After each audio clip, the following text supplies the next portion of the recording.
Please introduce yourself, Satrupa. SATRUPA SATPATHY. I'm a resident of Bhubaneswar. I have done my post-graduation in development studies from NIT Rourkela. I have worked with Odisha Livelihood Mission after my post-graduation. We are a family of 3, my mother, my brother and myself. I would like to highlight few of my achievements. Please. I have been an Indian Cadet Ambassador to Sri Lanka the year 2017. I was selected as the best cadet of Odisha in 2016 Republic Day camp through NCC. I have also received a Defense Secretary Commendation Card of 2017, and I also earned a bronze medal in National Shooting Championship in 2016. And in my post-graduation course, I was the branch topper in NIT Rourkela. Wonderful. Thank you. I'll ask you a couple of questions in your optional paper, which is sociology. Now tell me, after this Calcutta outrage, so one of the questions which is being asked in the OPSC in the context of this particular horrific crime, they are referring to Durkheim's theory of crime, saying that Emile Durkheim had made some observations about this phenomenon of crime, and how is his theory of crime related to the present happening or present hue and cry in Calcutta. So Durkheim's theory of anomie, wherein there was normlessness in the society, this is a transitional phase where there is normlessness in the society, where the levels of moral regulation and social integration is very low. Yeah. These kind of situations usually lead to increase in crime rate in society. Okay. And he also said something else. This is fine. He also talked about he talked about egoistic attitude of people, wherein their connection with the society is that so low. How is his theory of crime connected to the events in Calcutta? Sir, at one point of time, the individual is only bothered about their own self-pleasure, which is, and is unbothered about the repercussions of what he is going to face and what exactly he is doing towards the society. So it is more of an individualistic form of attitude, and because of less. See, Durkheim actually mentioned that in any society there would be a minor crime. He made a difference between major crime and minor crime. While Durkheim was cognizant of the fact that society is holistic, is harmonic, he was also aware that there would be deviance in the society. Yes. And that is why he said that it is possible that it is quite likely that every society will have some minor crime. But he also said that whenever there is a major crime, there would be a major backlash against that. Okay. So kindly remember this, because this question has been asked twice. Yes, sir. So he underscored the point that wherever there is a major crime, all the members of the society, they will get outraged and there will be backlash. This is precisely what is happening in Calcutta. Are you getting my point? Yes. So supposing this should have been a case of eve teasing or somebody doing any minor thing. Minor things. There wouldn't have been such an outcry. Yes. Why is he considered to be father of sociology, Durkheim? Sir, see, there would be one member who is a professor in sociology, and she 100% will take you on a roll. Okay, yes, tell sir. me. Sir, during the time, during the emergence of sociology, during the time when sociology as a different branch was being emerged, it had to be separated from the concept of anthropology. Okay. And Durkheim played a pivotal role in differentiating. He believed that other than psychological causes, which are biological reasons for what social happenings in our society, there are individualistic behavior and the individualistic behavior and social integration level in the society, which also affects the human behavior. And studying these social relationships had to have a different kind of a branch altogether. You call it something. There is what is it that he called? This is I fine. am unable to remember. Empiricism. Empiricism. Right, sir. He focused on empiricism. Empiricism. Yes, He sir. said that social science should never feel inferior to a natural science, sir. because it is possible to show cause and effect, Yes, sir. even in a social science. And he Can be showed that. universally accepted and universally. So that is how his theory of suicide Yes, sir. was essentially based on this whole concept of empiricism. Yes, sir. Yes, sir. Tell me, I mean, how smart you are now. I'll understand the subject. How was Weber's concept of ethics differ from Karl Marx's concept of ethics? Or I'll put it this way: how is the concept of Weber in terms of religion different from the concept of religion by Karl Marx? If you can answer this, then any exam you will get through. No question about that. I'm sure you will be able to do that. Think it over.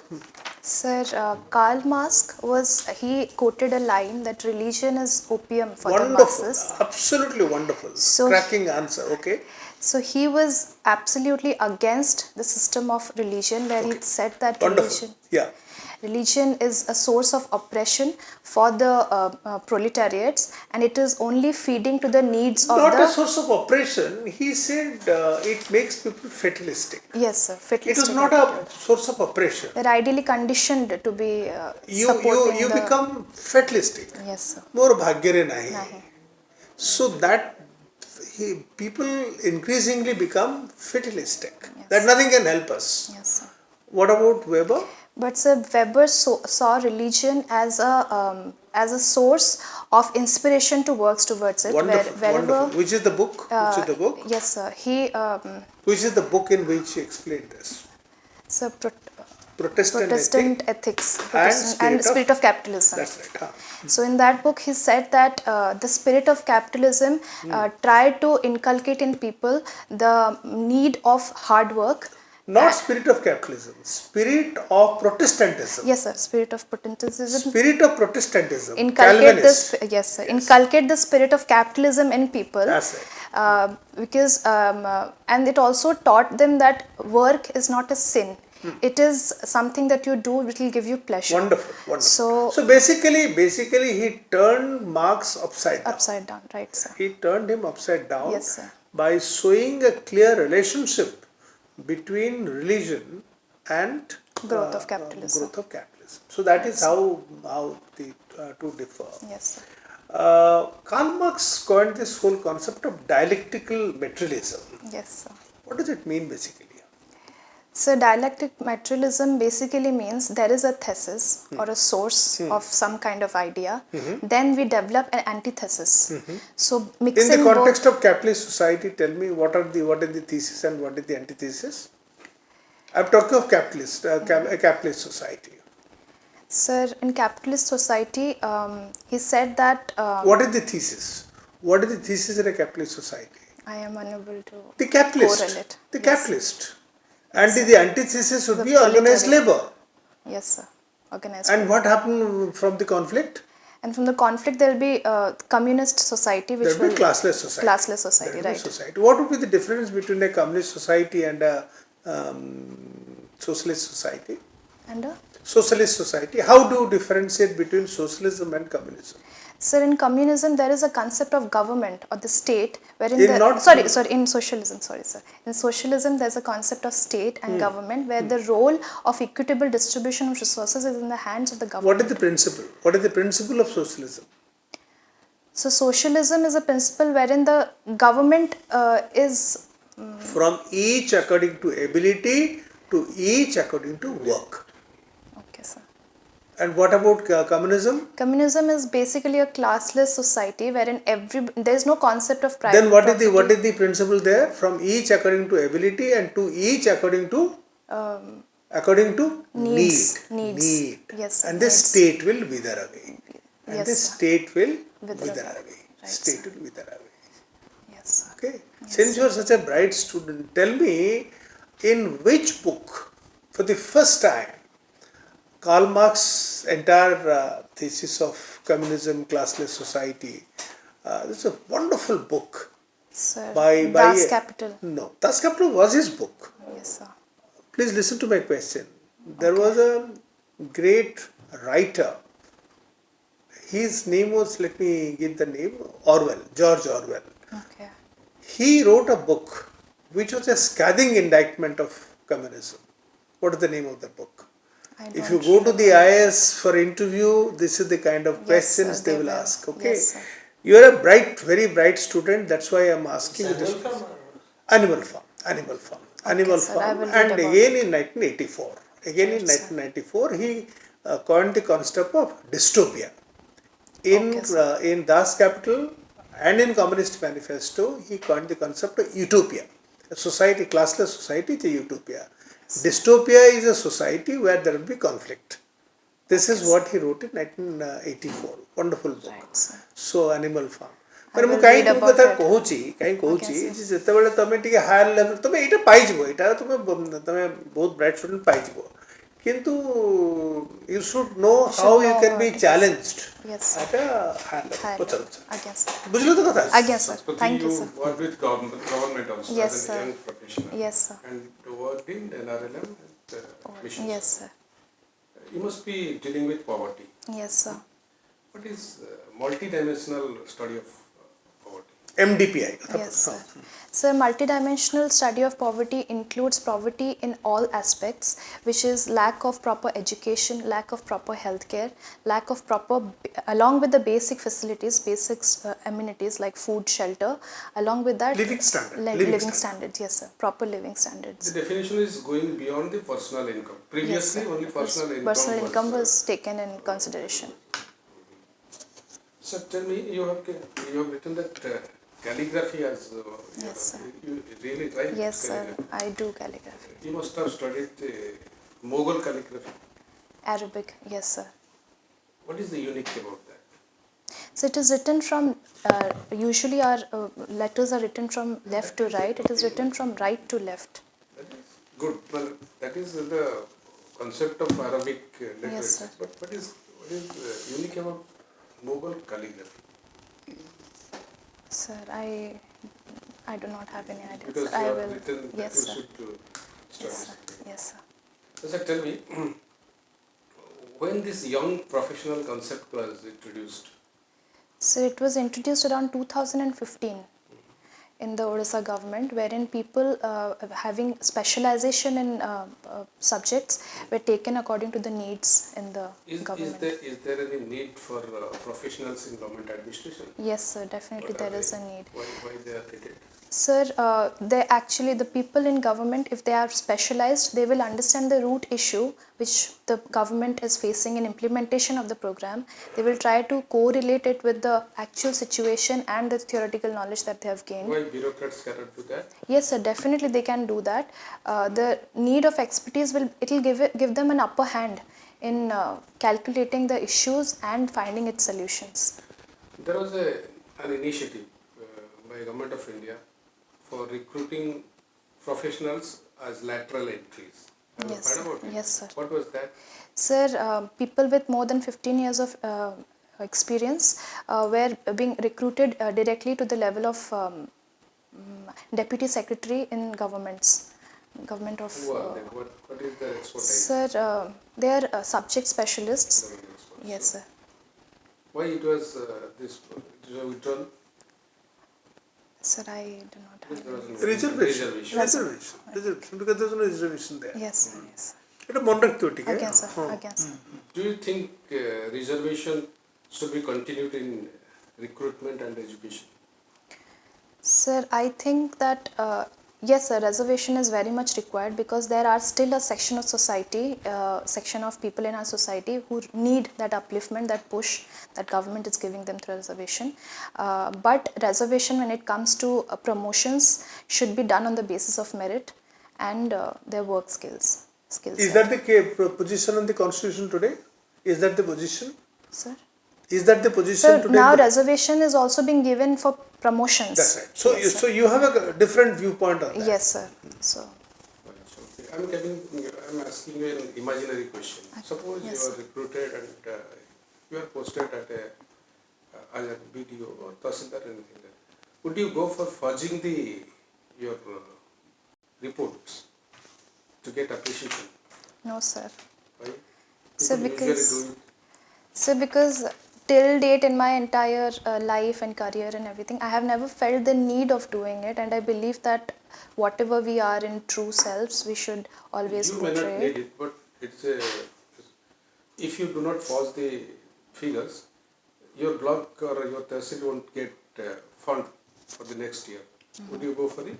Sir, I'll no, sir. If I know that there is a need of a particular numbers for receiving the funds, I would work from it from the very beginning rather than forging it at the end of the session to increase the numbers so that we are able to take the grant. Do you know something about digital mapping? Yes, sir. I have heard about it.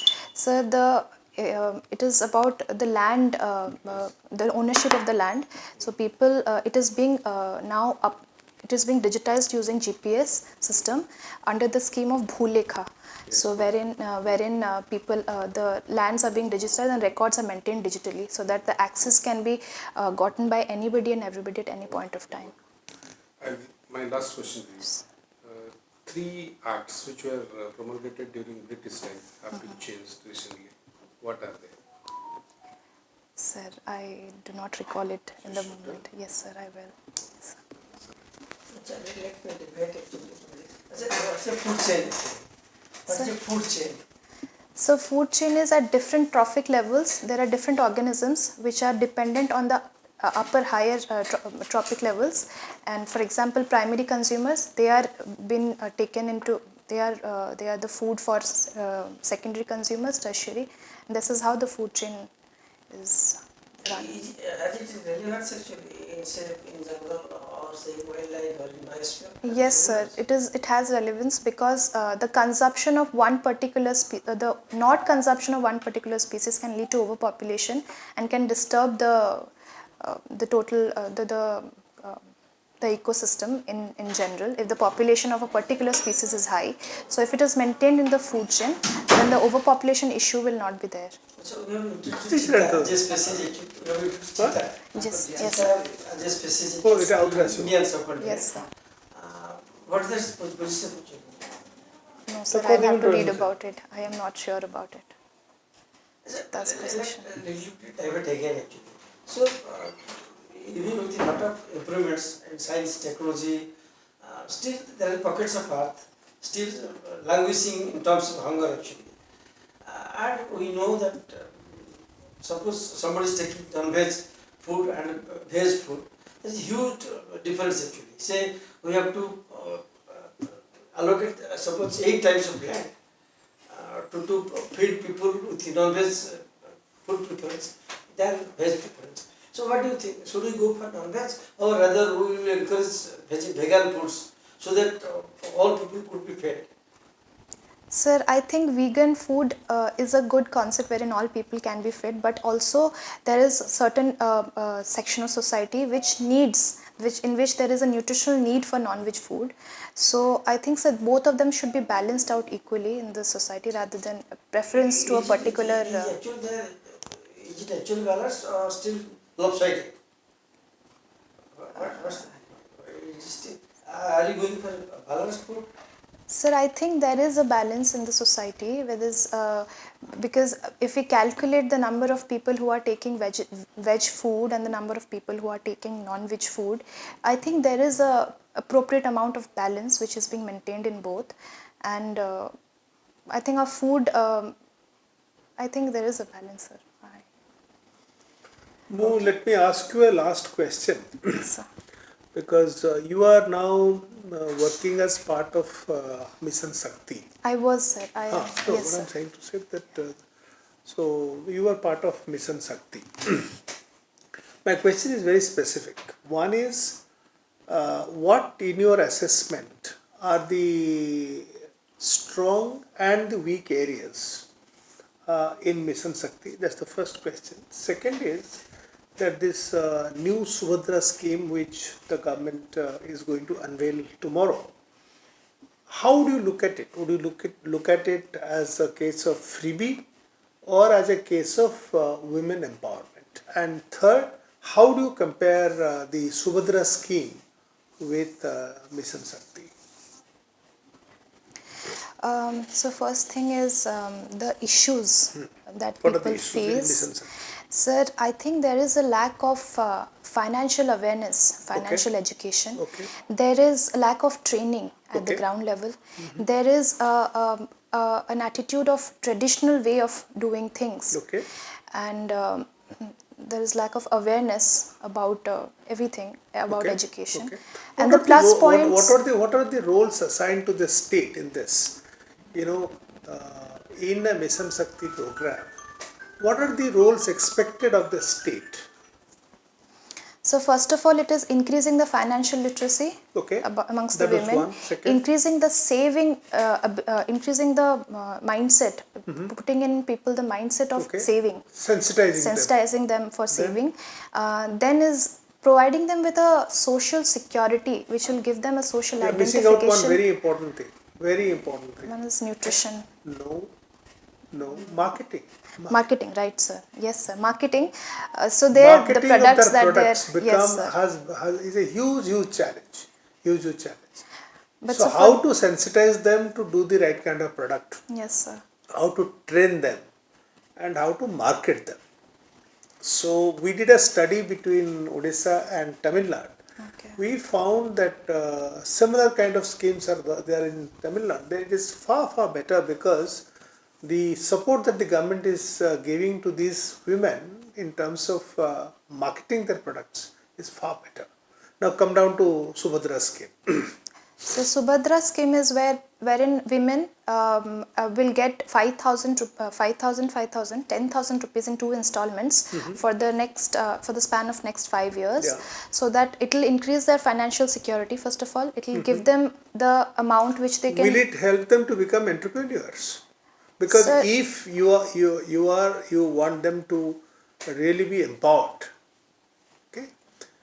Like Confucius said, that don't give a man a fish. you should teach them how to fish. So are we teaching them to fish or are we just giving them a fish?